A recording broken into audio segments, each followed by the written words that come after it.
gigeng'o jowa kuonde mantie mondo gihinygi. Ero kama na kaluwore kod milome ma bende migawo mochung'ne weche mag arita kwe bende gocho ni gitimo nonro mag obila ma dibed ni norwako lewni mago mag civilian mok lep tich pod ono na gin obila kata oyo mano ko renting ma bende okwach kich biro bedo katiyo godo. Kinyo jabungu kaka japiny in kodi losi kaka japiny nikech antiere gi josiasa kaka japiny bedi kaka okila kama loka ayo na pachi kaluwore kod ng'anyo ma bedo osebedo ka neno odiochieng' manyoro nano ko gai mar Azimio gi jotelo mamoko notimo limbe kata mana e ute thieth mopogore opogore. Bang' mano nochiwo twak gi jopiny. Iwinjo kata mana ka Odinga pod nitiere kod chung' motegno ni ng'anyo pod biro bedo kadhi nyime.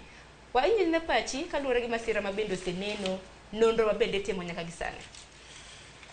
Kar wach ng'anyo kae gima tek ma an go en mana luwo chike. Nikech chik wacho ni ng'anyo unyalo dhi ng'anyo. Onge gimotamou. To koro e chik kidhi ng'anyo kata kiting'o kidi mano chik wacho ni you are armed and dangerous. Kiting'a tinga kidi. Joma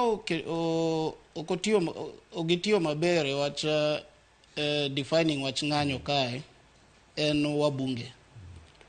Nikech chik wacho ni unyalo dhi ng'anyo. Mano miu.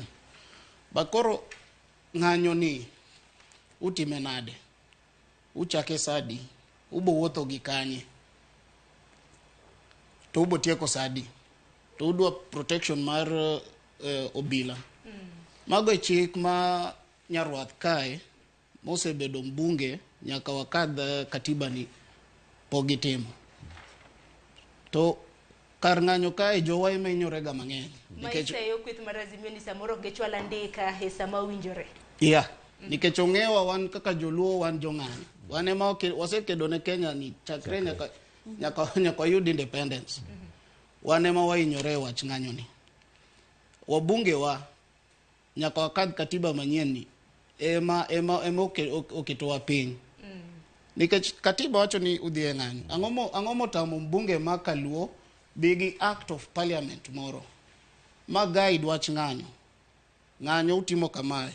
Ko yudi e ng'anyo kata gi kidi mano gimarach. Nitiere achiel kuom jod bura ma nyaka gisani osechwalo dwara